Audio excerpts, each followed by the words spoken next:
had an interesting experience this week with the idea of AI note takers. Have you ever been in a meeting that had an AI note taker in it? Almost all the time, yes. Really? Oh, that's fascinating. So for how long? Oh gosh, anywhere from a 15-minute meeting to more than an hour. Oh no, I mean how long have you been like Oh, calendar I see. wise? How long have you been doing Oh, this? I would say I've been noticing it for at least a year. Wow. And like is this people are they initiated by you or by people who you're having meetings with? I don't personally use them. I will generate a transcript often for meetings that are really important to me, but I don't use the AI tools to take the notes. Yeah. So it's almost always someone else, turning that on. And sometimes I'm alerted and sometimes I'm not, which is Oh, kind of ooh. creepy. Yeah, I don't like that. Yeah. So I had my first experience with someone asking me if they could use an AI note taker in a meeting. And first, I'll say, I absolutely appreciate being asked. I think it was handled in exactly the right way. And in the past, I had felt like this, in passing, I had felt like this seems like a great and handy tool. Like, of course, that would be wonderful to have someone just taking notes or, a tool taking notes. But when confronted with the idea of having one of these things in my meeting, suddenly I felt much more hesitant. I started thinking about it. And I think that it depends on the kind of meeting, and I'll get into that in a minute. But I thought, I think I might not be as forthcoming. I think I would feel inhibited. I mean, And is it different than the meeting just being recorded? I would feel the same way if the meeting were recorded. So I've also never had, outside of an interview, I've never had anyone request to record a whole meeting. Okay. I don't have a lot of meetings. So this is also some context. I don't have a ton of meetings like a lot of people do. Yeah. And this was a one-on-one meeting.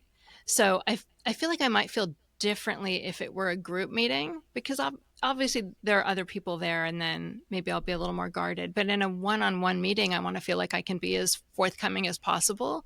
There in the past there have been troublesome issues I needed to discuss with someone. That was the other thing. I thought lawyers must hate this, right?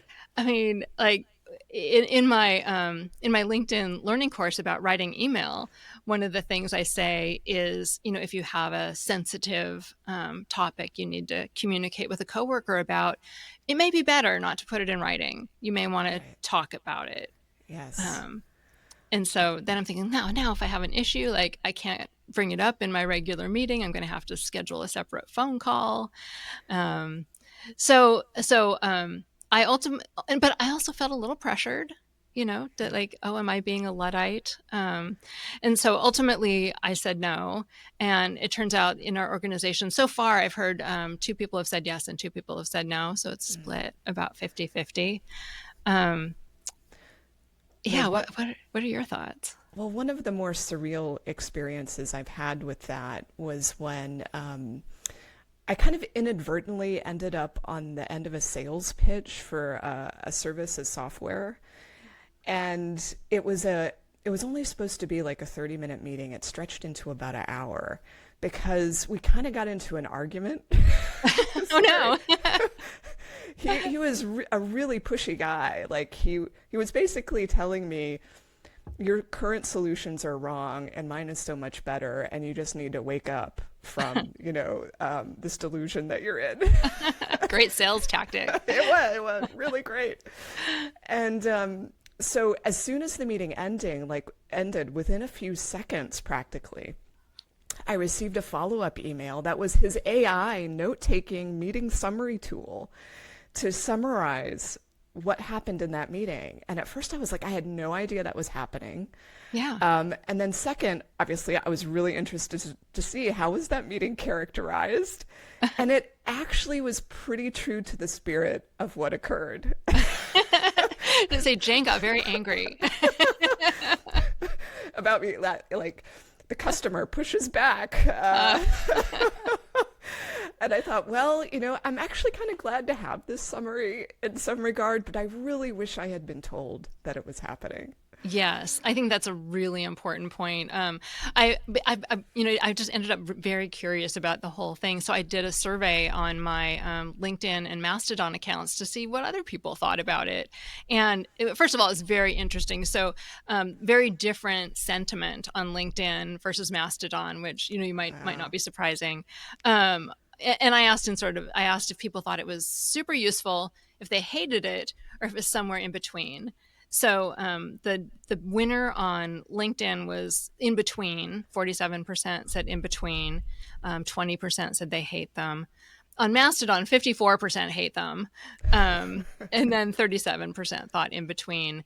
But the comments were really interesting. First, I learned there are many different tools. So there's the Gemini, Otter, Gong, Hmm. Fireflies, Fathom, and I'm sure there are others. And I Hmm. really got the sense that the different tools work to different quality degrees. Some people said that they've had action items assigned to the wrong people. Um, some of them give full transcripts, some of them just give, highlights. Um, yeah, in general, people seem to think the transcripts were not very useful, but the highlights were much more useful when they worked. Um, Hmm. I think that group. I also got a sense that a lot of people were using them in larger group meetings, and I think that makes a lot Yeah. more sense. So, I've been in this kind of sticky situation where I run online classes, which are kind of like big meetings. Sometimes people pay, sometimes it's free. And when people join, sometimes they will launch their AI note taker and it appears in the chat that they're doing this. And then what happens is, while I don't necessarily prohibit that, I need to come up with a policy. Other people are freaked out by it, and then it becomes this thing that I have to manage people's reactions to the fact that this is in the chat. Do I delete? What do I do? And it's increasingly something I have to think about in advance, and then create communications and policies around it. Yeah. As with so many things with AI, it's very new and there are issues around it that you don't consider at first when you start using it or when it starts being used around you. I think it's Right. so fascinating. And people's reactions, like everything, people's reactions are different. Some people say having it in the meeting helps me listen better because I'm not focused on trying to write things down. Other people say when I'm in a meeting with it, nobody's paying attention because they assume the notes are being taken and Yeah. they'll get the summary. Exactly. Yeah. So it's just people being different and tools being good and bad at what they do, and we have to think it through. But just thought that was a very interesting new thing for me to deal with.